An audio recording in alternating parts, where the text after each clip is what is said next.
matemática nova, então isso é absolutamente inédito. Não é que no Brasil nunca falaram disso, nunca falaram no mundo. O livro saiu faz poucos dias. Nem foi divulgado ainda o livro, só foi divulgado o rascunho ali para algumas pessoas. O rascunho ficou algumas horas disponível para download, o Richard baixou e é muito legal. Vamos lá.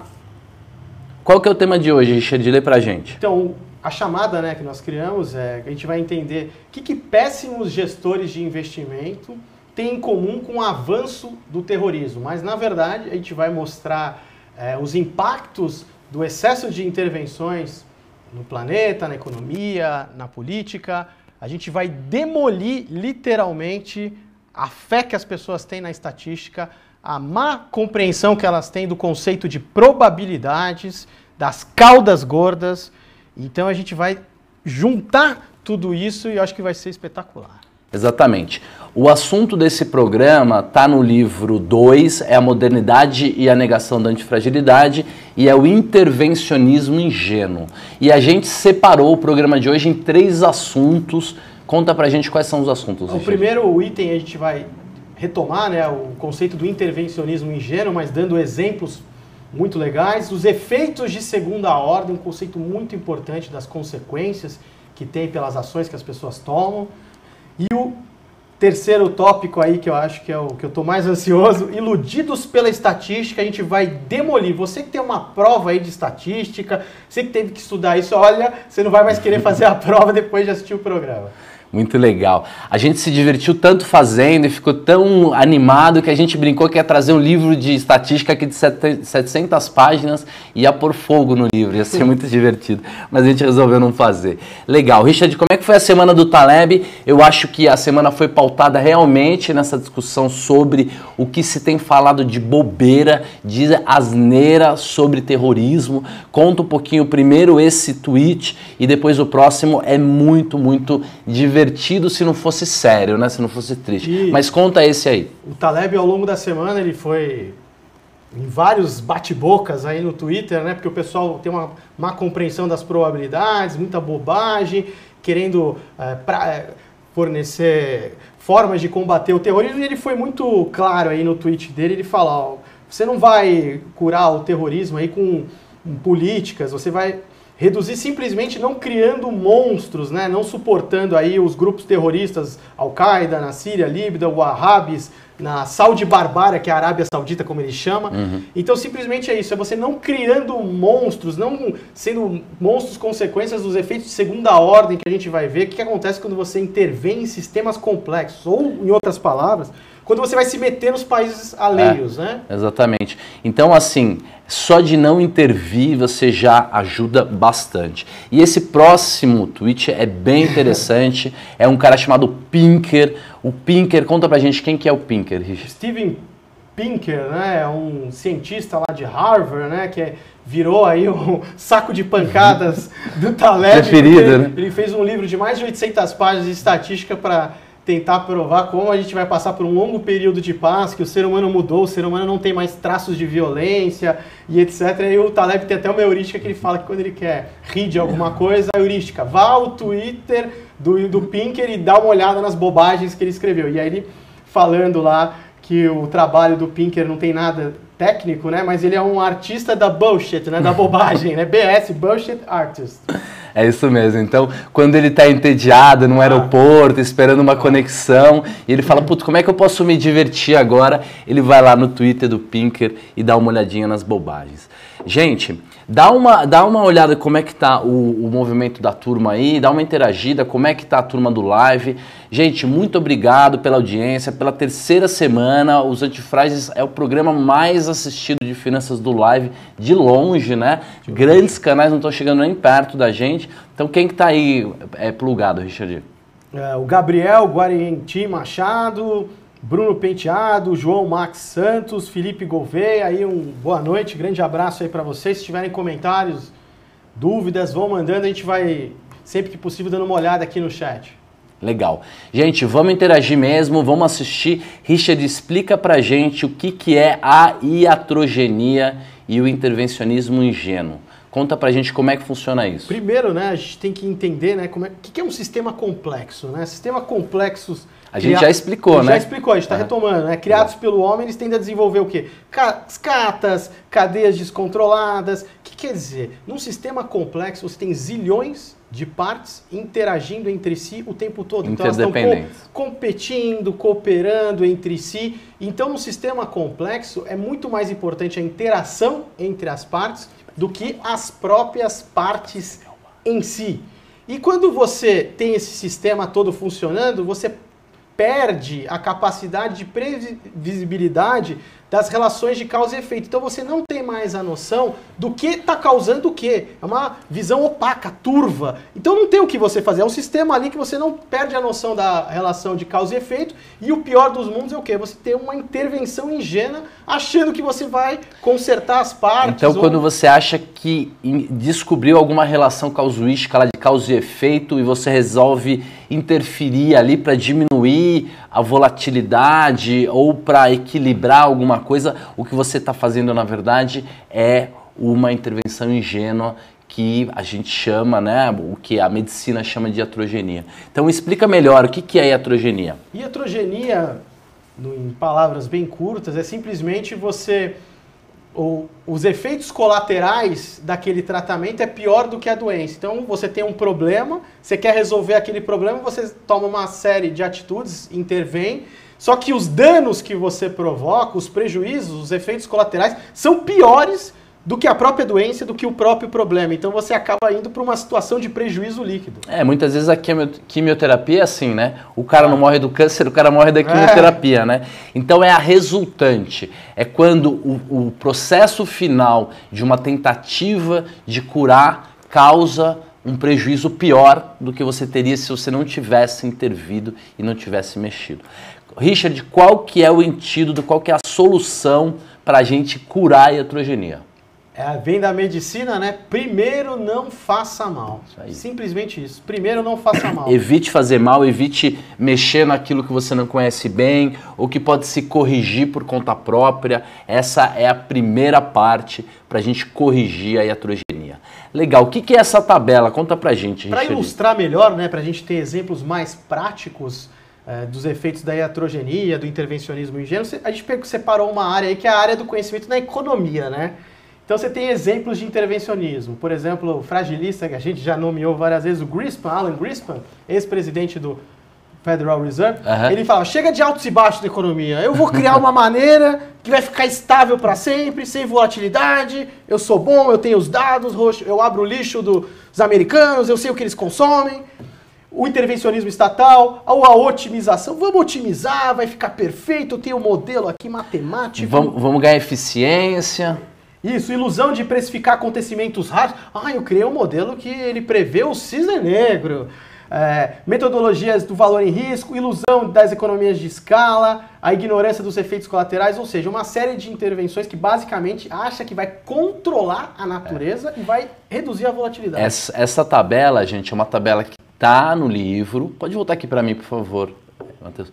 É uma tabela que está no livro, a gente pegou um pedacinho dela e uma história interessante que a gente ficou de contar é que uma vez você já interagiu com esse gestor, eu também. Eu fui visitar um gestor de fundos uns anos atrás, acho que em 2009, alguma coisa assim, perto lá da crise, talvez um pouco depois. E aí eu falei para ele assim, mas como é que você faz para fazer as operações, para operar? Ele operava boi gordo.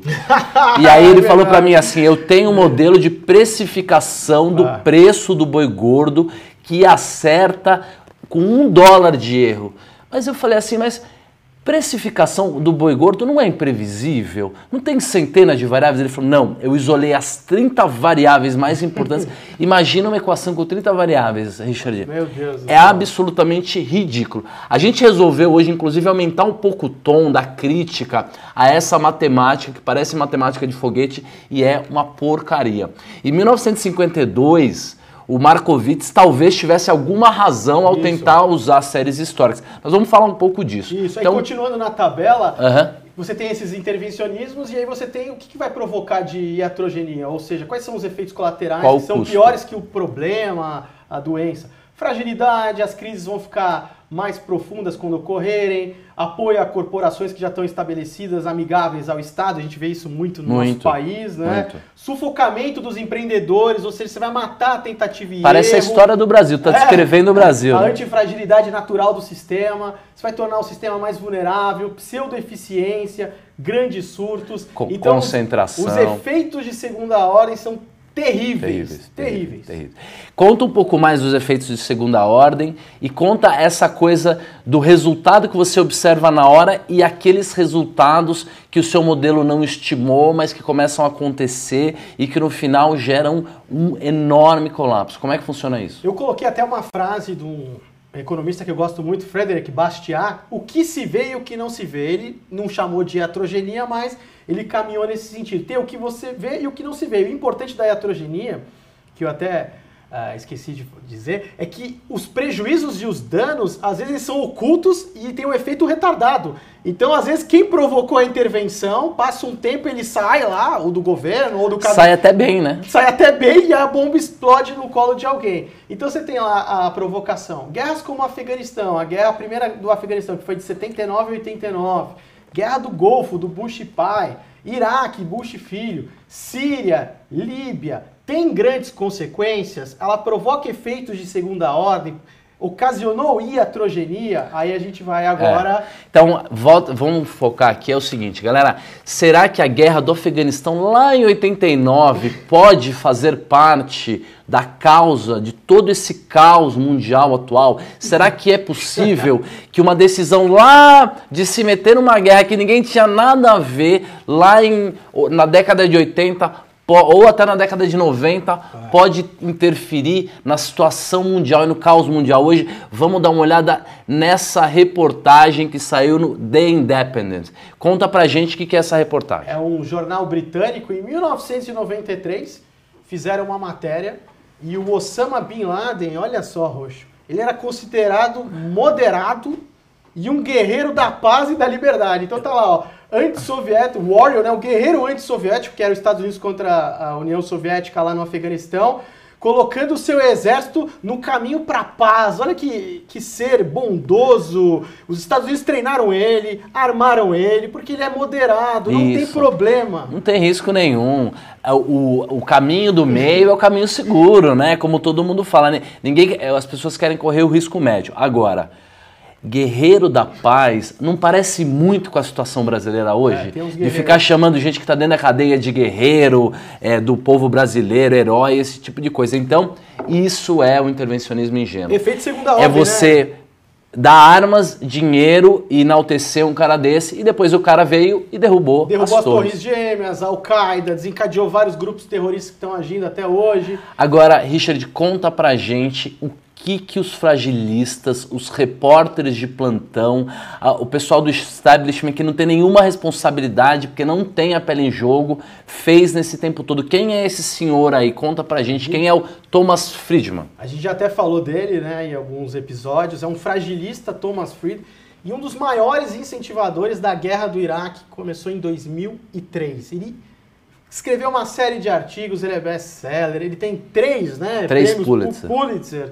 3 Pulitzer, e ele falava, não, vamos lá, vamos explodir essa bolha do terrorismo, a América, porque nós podemos mesmo, vamos bater de porta em porta. Lê essa passagem aí, What we need to do was go over to that part of the world and burst that bubble. Então o que a gente precisa fazer é ir lá naquela parte do mundo, Oriente Médio, e explodir essa bolha do terrorismo. American going house to house for Basra to Baghdad saying, suck on this. Então você bater de porta em porta lá no Oriente Médio e falar, olha aí, meu, é isso aqui é América. E como se não fosse provocar nenhum efeito colateral e fosse resolver o problema do terrorismo no mundo. Olha só. Deu certo esse conselho dele? Olha, acho que você vê como espalhou os efeitos de segunda ordem, todo o planeta, Europa envolvida, Estados Unidos, realmente, olha... A gente está pagando caro, você vê que por intervenções que foram feitas décadas atrás, até hoje os efeitos são brutais. Não mexa com o seu inimigo nem o acue, né? É uma passagem muito importante do Antifrágil. Conta pra mim agora essa terceira parte do programa que é Iludidos pela Estatística. Conta um pouquinho do que se trata. Iludidos, antes só dar um alô. Vamos falar com a turma. Vamos falar com a turma. Tá o Raisson Renan, A Giane Raguz adora os antifrases, Gilvani, José Carlos Lisboa está perguntando se haverá efeitos no mercado amanhã em relação à eleição inglesa. Assiste aí que você vai até reformular sua pergunta. Alex Carlili, o Gabriel Guariente Machado, ele está feliz que ele falou que é a primeira vez que ele vê um canal de finanças mencionando a aleatoriedade, os efeitos. Muito legal, o pessoal continue comentando. Vamos lá, iludidos pela estatística. O que é essa ingenuidade estatística? Então, a gente já viu que você tem o intervencionismo ingênuo, que provoca a iatrogenia, os efeitos de segunda ordem em sistemas complexos, que você foge todo do controle e você cria uma série de problemas para o planeta, países, economias, empresas, pessoas. E agora a gente vai ver como os modelos de estatística, a forma como as probabilidades são compreendidas e são ensinadas, dão uma falsa sensação de estabilidade, uma falsa sensação de segurança. E você vai ver aqui nos próximos minutos como é muito simples demolir isso. Então a gente separou as duas maiores falácias, que é a má compreensão das probabilidades e das caudas gordas. Começando com as probabilidades, o risco do manual aí, os acadêmicos, são probabilidades que são estimadas sem taxa de erro. Então é como se tivesse você querendo falar de um animal que nem existe no mundo real, né? O tal do risco que se ensina no livro, por isso que o Taleb não gosta do termo, volta aqui pra gente, não gosta do termo risco, né? Ele usa outros termos que o Richard vai ensinar pra gente, mas esse risco que é ensinado no livro de estatística, ele não existe no mundo real, porque não existe nada no mundo real que não tenha taxa de erro. Então ele nem usa o conceito de risco, né? Então o que funciona? Então, nenhum parâmetro do mundo real ele pode ser calculado sem uma taxa de erro, principalmente as probabilidades. Então, quando você pega eventos extremos na política, na economia, eles são imprevisíveis e as probabilidades são cientificamente impossíveis de serem estimadas. Por quê? Porque tem uma camada de incerteza em cima delas. Então, por exemplo, quando a pessoa fala, eu calculei a probabilidade de tal evento e é 1% de chance de ocorrência. A primeira pergunta que você vai fazer, você colocou uma taxa de erro, você tem uma camada de incerteza que o Taleb chama de metaprobabilidade. Quando você coloca isso, e principalmente em probabilidades muito pequenas, eu não estou falando nem de 1%, estou falando de probabilidade de um evento que os fragilistas falam que ele tem 0,00001% de ocorrência. O que acontece? Quando você joga essa camada de incerteza, essa metaprobabilidade, como os erros se replicam, eles tendem ao infinito. E quando eles tendem ao infinito, essa probabilidade que era de 0,001%, ela é jogada, ela converge para 50-50. Isso explica o erro que cometeram no Super Bowl, isso explica o erro que cometeram na eleição agora do Trump, dando 99,9% para Hillary. Por quê? Porque eles não sabem calcular probabilidades, eles não estão colocando a taxa de erro, as metaprobabilidades. E quando menor a probabilidade, maior a taxa de erro, ela tende ao infinito e joga para o 50-50. Exato. Então, a verdade é a seguinte. Primeiro eu vou ler uma frase que é essa. Metaprobabilidade explica a subestimação dos efeitos de cisne negro. Então você vai num jantar elegante, sofisticado, alguém vai falar de uma viagem internacional, vai falar que leu um livro tal, que foi num concerto, você fala, você sabe o que é metaprobabilidade? Não, não sei, porque essa é a nova palavra. Gente, é muito importante, o recado é, a estatística do passado não funciona no extremistão. Nós mudamos de mundo, o mundo agora é um mundo VUCA. VUCA é volátil, incerto, caótico, ambíguo. Nesse mundo, a probabilidade e a estatística antiga não funciona. A gente chama de metaprobabilidade, que nem metafísica, quer dizer, é uma coisa que você vê, imagina, mas não calcula, infelizmente. Então, um evento que você achava que tem uma baixíssima probabilidade de ocorrência dele, quando você joga essa camada de incerteza, essa taxa de erro, você vê como sobe, pode subir até para 50%. Então, assim, às vezes você acha que não tem chance nenhuma de acontecer aquilo e a chance é muito maior do que você imagina. Por isso que eu falo, esqueça a probabilidade. O que vale, o que o Roxo trabalha muito bem nos cursos dele, nos treinamentos dele, é a exposição, né, Roxo? É o retorno que você tem. Não se vai a probabilidade, é 99% de ganho. Não interessa isso, interessa a sua exposição. Você está exposto a algo que vai te fazer perder todo o dinheiro. Isso da probabilidade, você vai saber que interessa você olhar o retorno, a exposição. Exatamente. Agora, Richard, explica pra gente um assunto que todo mundo resolveu falar, tem livro escrito, mas as pessoas não entendem direito ainda, que são as caudas gordas. O que é uma cauda gorda? A cauda gorda, ela tem uma propriedade de ter uma frequência maior de grandes eventos. Então, é muito comum numa distribuição de cauda gorda você ter eventos devastadores, assim, que eles mudam totalmente. A média não serve para nada. Os resultados significativos eles estão nos extremos. Então, de repente, é muito comum do nada sair uma amostra aí, um evento devastador, gigante para cima ou para baixo. Então, por exemplo, se estiver no mercado aí um dia, por exemplo, do circuit breaker, ou um dia de uma grande alta, um atentado terrorista. Terrorismo é cauda gorda, ou seja, não, a gente vai ver depois, não confunda com distribuição normal, que dá para você usar séries históricas do passado, você vai ver erros assim monstruosos. Então a cauda gorda, a propriedade dela, a característica principal é essa, você tem uma frequência grande de grandes eventos. Ela parece que tem risco baixo, mas ela tem um risco acumulado lá, nós vamos mostrar isso, tem um monte de slide, não é matemático, é visual, mas antes disso, Richard, e não tem nenhuma matemática que funciona? Existe alguma matemática? Existe alguém fazendo um bom trabalho de matemática? Existem novos modelos? Como é que é isso? Tem aí o nosso novo grande herói aí, que tem um trabalho brilhante. Gente, dá uma olhada na cara do figura. Olha esse figura. Parece que é o cara que tá te vendendo uma roupa, né? Ele é um italiano, você vê que ele é cool, chiquérrimo, né? Esse é o Dr. Pasquale Cirillo, não se engane, esse sujeito é um gênio, um moleque italiano genial, ele que escreveu o livro Fat Tail junto com o Taleb, ele que está fazendo toda a matemática nova, e olha, sem medo de arriscar, o que vem pela frente é mais significativo e impactante até do que o próprio antifrágil. Muito mais, e a gente tem agora até a cauda gorda e a distribuição da... Vamos dar uma olhada agora nesse gráfico, então, que são as diferenças das caudas gorda e da cauda magra. Então, olha só, pessoal, dá uma olhada, né? Você tem azul, que é a distribuição normal, olha só as caudas, como elas tocam ali. Então, você vê que nos extremos você tem uma baixa frequência e você não tem eventos significativos. Agora, olha a verdinha, como ela é alta e ela é gordinha, ou seja, você tem uma frequência grande de eventos e eventos muito, muito significativos, como, né, o Roxo aí, que ele é um grande especialista no crash de 87, o Roxo acho que você consegue ilustrar bem, como uma única observação mudou tudo dos últimos 50 anos na Bolsa Americana. Então vamos contar essa historinha relativamente rápido, o pessoal entender, podemos voltar aqui.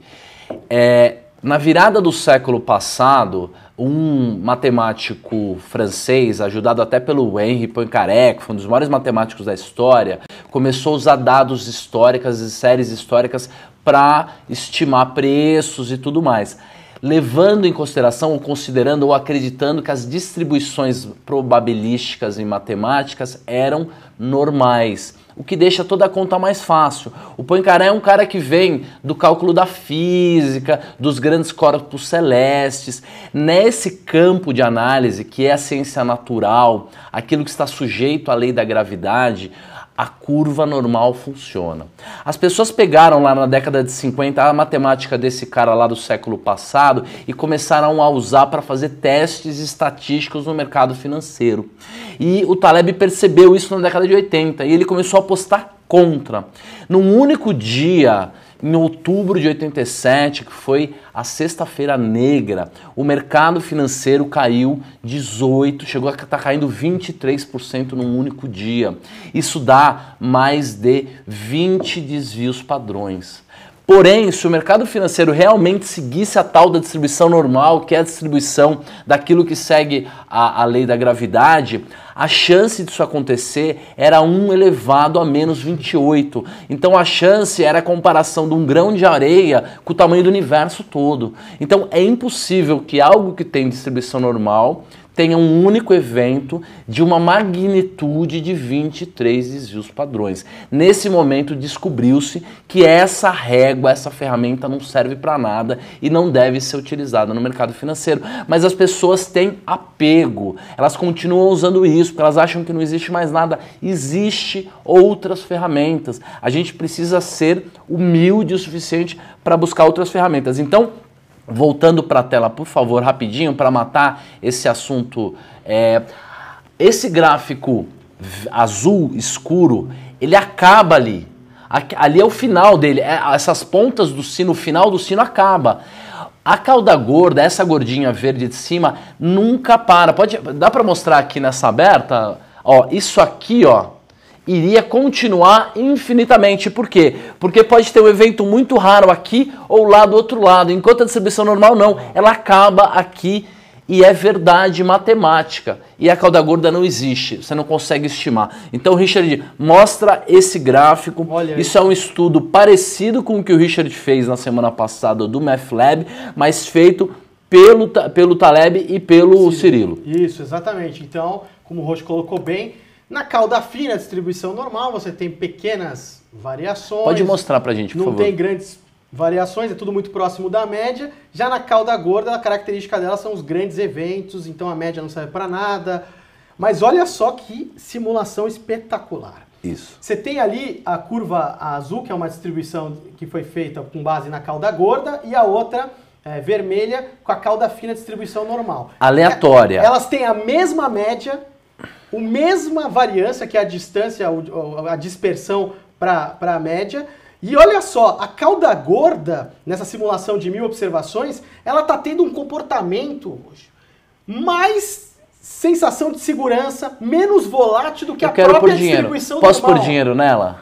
Então. Será que dá? Porque olha, ela só sobe. Vejam como o cara rosa, volta para a imagem grande, por favor, Matheus. O cara rosa, ele fica zigue-zague e parece a bolsa. Parece. Quando você faz uma geração aleatória, sai... O outro não, ele é um gráfico que vai evoluindo, evoluindo. Nessas 1000 observações não aconteceu nenhum cisne negro, não aconteceu nenhum evento desse improvável. Mas, na sequência, tem uma outra simulação mesmos absolutamente igual. Fazendo a simulação. É como se ele jogasse, pode voltar pra gente, por favor, Matheus? Como se ele jogasse o dado de novo. Isso. Na segunda vez que ele joga o dado, dá uma olhada... Olha lá, parece um passeio no parque, vai subindo, muito bom, e de uma hora para outra a coisa afunda. É um cisne negro, é o Peru. Parece a taxa de juros no Japão hoje. Isso. Se vocês não viram o gráfico da taxa de juros no Japão, ou inclusive do petróleo também, hoje foi uma explosão, né? Foi então, realmente... qual que é a ironia? Olha só que perigo. A distribuição de cauda gorda, na maior parte do tempo, ela vai se disfarçar, ela vai ficar mascarada de distribuição normal, ela vai passar em todos os testes estatísticos de normalidade, te falando, não é uma distribuição normal, pequenas variações, ela é segura, e de repente, do nada, as propriedades de distribuição de cauda gorda, que tem essa característica de grandes eventos, vem à tona do nada, e não dá tempo de fazer nada. Quem está ali no meio não tem chance. Então esse é o mercado, é assim que funciona o mercado. O mercado é uma distribuição de cauda gorda, só que a maior parte do tempo tem esse mascareamento, né? Ela está disfarçada de distribuição normal, passando em todos os testes de normalidade, baixa volatilidade, e geralmente antes dela até dar o crack, é a hora que tipo, não, mas tem a menor variância possível, não tem risco, Roxo, vamos alavancar até, né? Que Com não certeza. tem. E olha só, é espetacular. Então essa característica da distribuição de cauda gorda, de se disfarçar de uma distribuição normal, ou seja, algo muito menos arriscado, é o grande perigo e é o que pega as pessoas de contrapé. É o que mata. É o que mata. E aí nós temos 1000 observações. Então, em 1000 observações, em algum momento teve uma distorção espúria, uma explosão.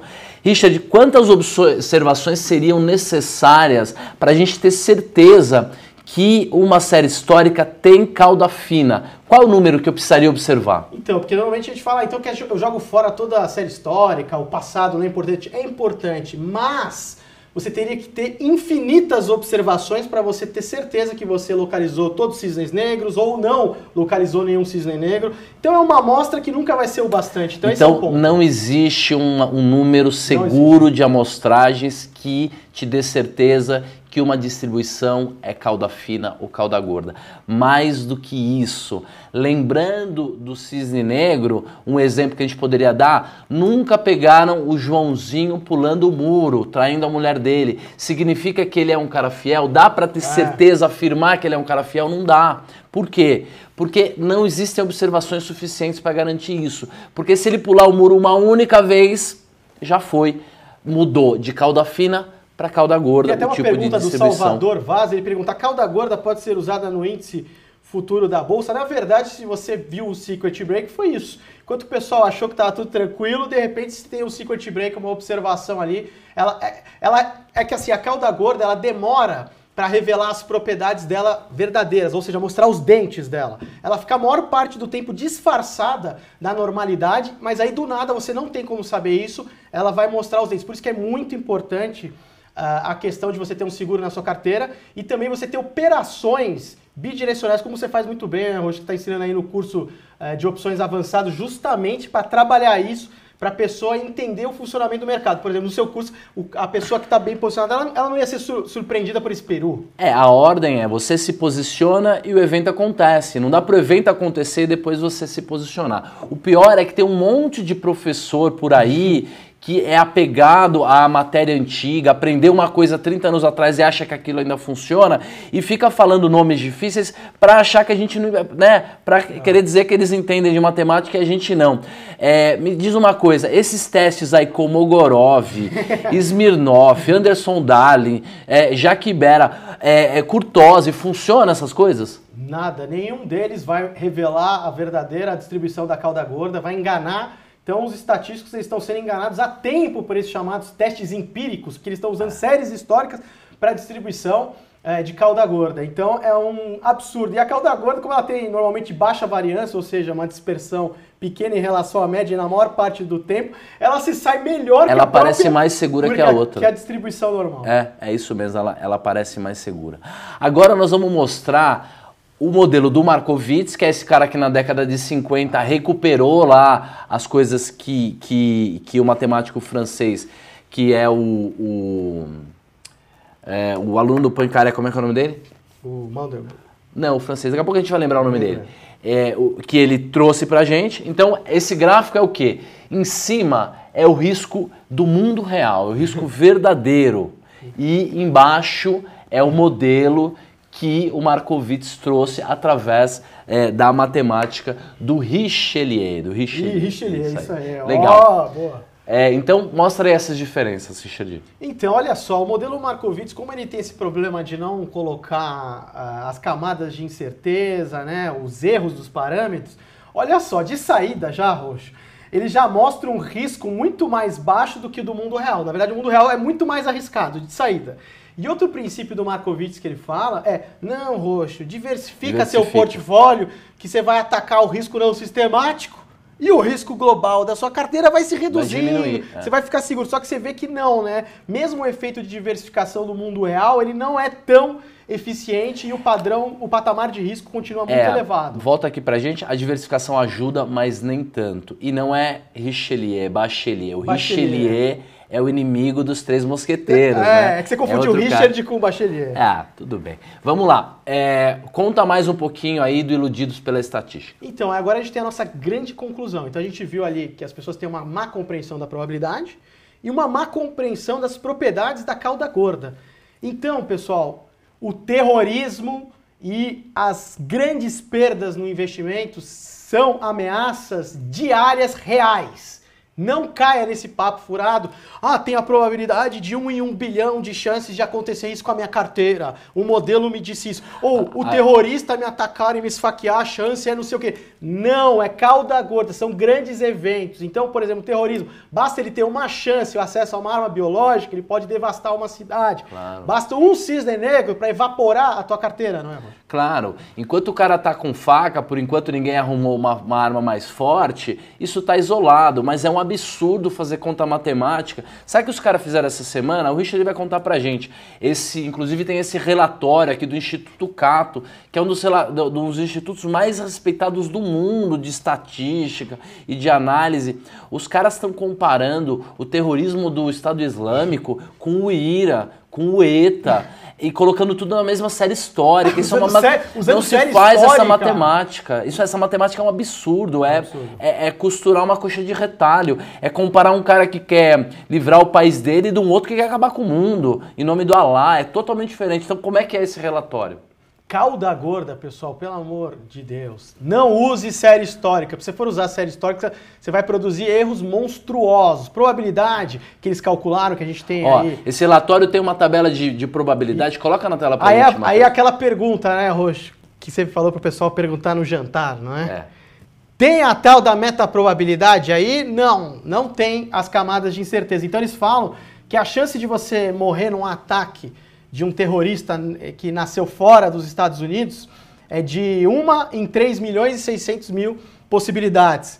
Usando uma série histórica de 1975 a 2015. Eu pergunto, o que o terrorismo tem a ver com o passado, o terrorismo de hoje ou do futuro vai ter a ver com o do passado? Volta aqui pra gente, Matheus. Será que um dado de 1975 nos ajudaria a tomar alguma decisão com relação ao futuro?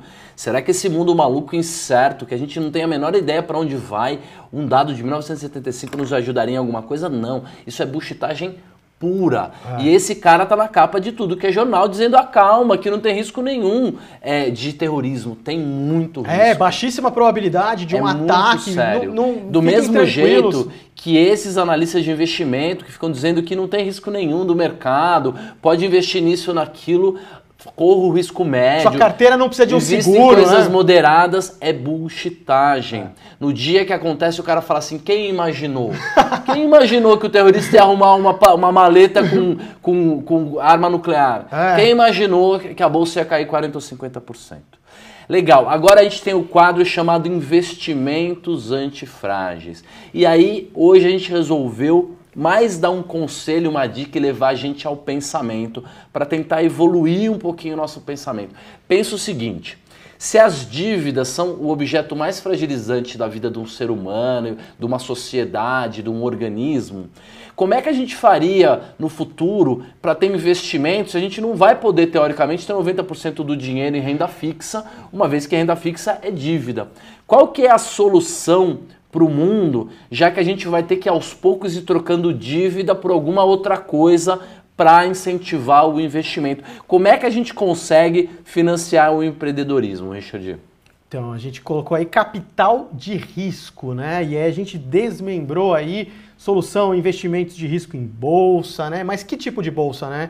Uma bolsa assim, em grandes mercados muito concentrados, que é frágil, ou descentralizar comunidades locais, cada uma tem seu pregão de negociação, fomentando o empreendedorismo. Hoje, inclusive nos Estados Unidos, você tem mercados de acesso, mercados B, mercados C, mercados D, em que as empresas vão entrando aos poucos na bolsa e não sofrem todo esse risco de contaminação geral, porque quando você concentra todo o mercado num único place, você concentra e aí o risco, né, a gente já viu teoria de redes aqui, é extremamente alto. Então, a solução para o mundo no futuro é o investimento de risco, é a renda variável, é a bolsa, mas com mercados descentralizados e também o microempreendedorismo. Imagina se todo esse dinheiro do BNDES nos últimos 15, 18 anos, não estou falando 12, hein? Estou falando de 18 anos, tivesse sido investido no microempreendedorismo. Imagina se tivessem apoiado as startups, como seria o ambiente brasileiro de empreendedorismo hoje. Seria absolutamente diferente. Seria espetacular, tentativa e erro, e quem fez isso, quem quiser pesquisar depois, vê o projeto sensacional que a Índia fez. A Índia separou bilhões e falou, olha, vamos colocar aí em todo tipo de startup, sem dúvida, viva tentativa e erro e vai sair alguma coisa. E saiu aí vários unicórnios, né, que são empresas que estão valendo $1 bilhão ou mais. Exato. E quanto dinheiro a gente jogou fora, né, Rocha? O próprio Chile, né, está fazendo isso. Israel, né, um super exemplo. Então, não é difícil, as soluções existem. O Taleb não é um estraga-prazer. Ele não é um cara chato e pessimista que veio aqui atrapalhar o nosso jantar. Ele é um cara que está nos ajudando a trazer novas soluções para o mundo. E aí, na semana que vem, o assunto vai ser incrível. A gente vai falar sobre investimentos antifrágeis, como fazer ajustes no barbell. Porque a estratégia de barbell é a estratégia ideal do investimento antifrágil. Agora, às vezes o barbell do que você está comprado no risco explode. Como é que você faz para balancear, para equalizar isso? Como é que é a solução, Richard? Descentralizar, né? E não só isso, é o sistema de balanceamento dinâmico. O sistema de balanceamento dinâmico para você calibrar os pesos, né? Exatamente. Você está fugindo do risco médio, mas aí a grande questão, né, que o Roxo propôs é como é que você vai calibrar os seus pesos, né? A parte que você está lá extremamente em busca do risco e aquela parte que você está extremamente paranoico em busca do conservador. Como é que você vai derramar de um lado para o outro? Esse é o ponto. Então, em 1900, isso aí é o assunto da semana que vem, do programa da semana que vem. Daqui 2 semanas, né? Porque a gente tem feriado, o Matheus está me lembrando aqui. Então, daqui 2 semanas, nós vamos falar sobre o balanceamento dinâmico. E quem trouxe a solução foi o Benjamin Graham, um investidor super antifrágil que passou pela crise de 29, professor do Warren Buffett, o cara que criou o CFA para criar algum tipo de ética nesse mundo de analistas nos Estados Unidos. E esse cara, em 1956, escreveu um livro genial chamado O Investidor Inteligente, Smart Investor, onde no capítulo 9 ele escreve um método chamado balanceamento dinâmico, que é revolucionário. Eu estudei anos esse método e eu vou trazer daqui 2 semanas, inclusive gráficos, comparando se eu tivesse feito isso ou não tivesse feito isso no mercado. Tem uma pergunta muito boa do Daniel Rolim sobre isso, Roxo. Cortar o prejuízo e deixar o lucro correr é antifrágil? Parabéns, show do programa. Então acho que daqui 2 semanas você vai conseguir apresentar ali o balanceamento dinâmico, vai responder todas essas perguntas. A gente vai apresentar um conceito que se chama Hedge da Alegria, vai ser muito divertido. Não perca o programa daqui 2 semanas. Richard, 6, 7 e 8 de novembro, tá ficando grande esse negócio. Um monte de amigo meu já comprou, um monte de gente tá querendo vir, pessoas que eu nem imaginava. Chance única, a HSM tá fazendo um movimento enorme para explodir a venda do Taleb no Brasil. Os outros palestrantes apoiam, têm ideias muito parecidas. Então hoje a gente trouxe um livro de um dos palestrantes da HSM que estará no evento do final do ano, no HSM Expo, e que escreveu um livro que tem muito a ver com as coisas que eu falo, que eu tenho estudado, que é o Márcio Fernandes, e o livro dele chama Felicidade dá Lucro. Tem muito a ver com o conceito de a alma das empresas. Muito bom esse seu artigo, viu, Roxo? Olha, pessoal, quem não possa...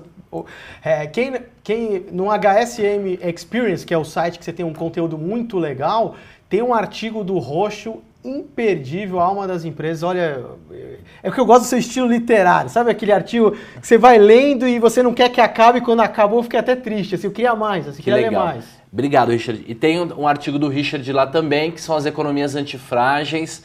É um arraso, é muito mais pragmático, não tão legal, né? Não tão cool quanto mas é muito legal porque é uma aula de economia.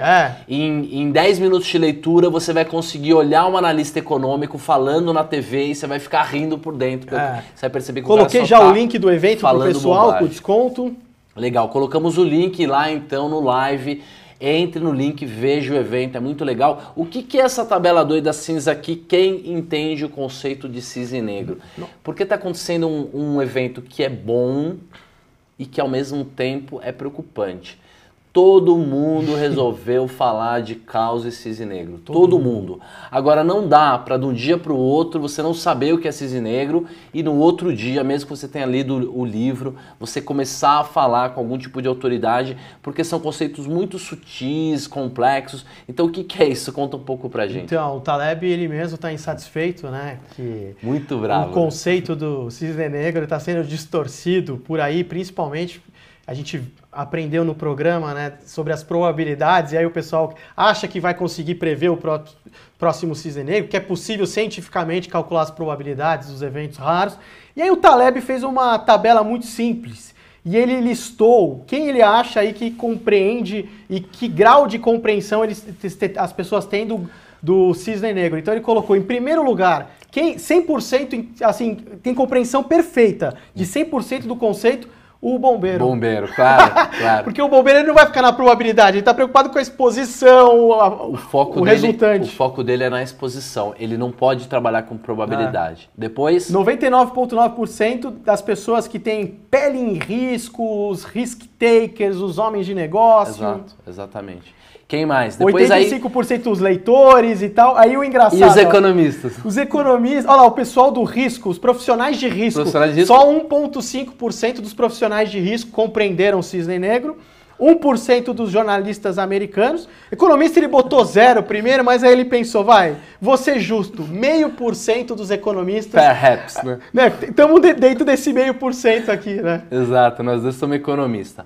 Richard, acabou o programa. Muito especial. Eu acho que mudou o patamar. Galera, quem tá falando sobre antifragilidade, quem tá antenado nisso, compartilha o programa, fala pro amigo assistir, porque o mundo tá falando muita bobagem. Quanto mais o mundo fica complexo, mais vem os especialistas narradores de enchente. O cara fica esperando para aparecer um grande cisne negro, um caos, pro cara ficar dando esse tipo de opinião que não faz nenhum sentido. Então, qual é a mensagem final do nosso programa? Então, Roxo, o nosso próximo programa vai ser mais especial ainda. Exato. Vai ser na Arena Antifrágil no Expert. Ah, é verdade. Eu tinha esquecido. Como é que é esse evento? Thiago Salomão aqui, salvando a pátria, lembrou bem, né? Vai ser espetacular. Vai ter Arena Antifrágil no evento do Expert diretamente. A gente vai conversar com alguns palestrantes que vão estar passando por lá. Olha, vai ser muito legal. Armínio Fraga vai estar lá. O evento é incrível, depois a gente vai pôr o post, é o evento da XP, vai estar lá também Luiz Stuhlberg. Eu já vou colocar o evento aqui também no Então, os maiores pensadores da atualidade de economia e investimento vão estar lá, não perca. A gente vai estar lá na Arena, nós vamos conversar com os investidores, vamos conversar com os economistas, vamos dar a nossa opinião sobre como é que foram as palestras. E aí, a mensagem final. Lê pra gente, por favor, gente, depois que você postar. Eu vou postar o link do Expert também, que olha, tá... Galera, espetacular, né? O grupo também tá bombando, a gente já tem talvez 200 pessoas, estamos fazendo um mosaico, quando chegarmos em 300 pessoas, uma foto com 300 pessoas postando o livro, a gente vai mandar pro Taleb ver se ele pelo menos não xinga a gente, né? Porque ele é muito divertido. Nossa, ele vai ficar feliz, porque olha, a semana que ele teve aí das probabilidades aí, ele acho que ele vai pagar um jantar lá daquele prato favorito dele lá de tinta de lula pra gente, né? Legal. Lê aí a mensagem final pra gente. Olha, a mensagem final do programa é: graças ao intervencionismo ingênuo, à não compreensão de probabilidades e modelos estatísticos, estamos diariamente flertando com eventos devastadores. Quantas Fukushimas, crises econômicas e terrorismo precisamos para abandonar essa visão de mundo? Exato. Gente, essa é a mensagem, vamos pensar sobre isso, ajudem a gente a divulgar essas ideias. Tenham todos uma ótima quinta-feira à noite, uma ótima sexta-feira, um ótimo final de semana. Um abração para todo mundo e fiquem com Deus. Um grande abraço aí e até a próxima.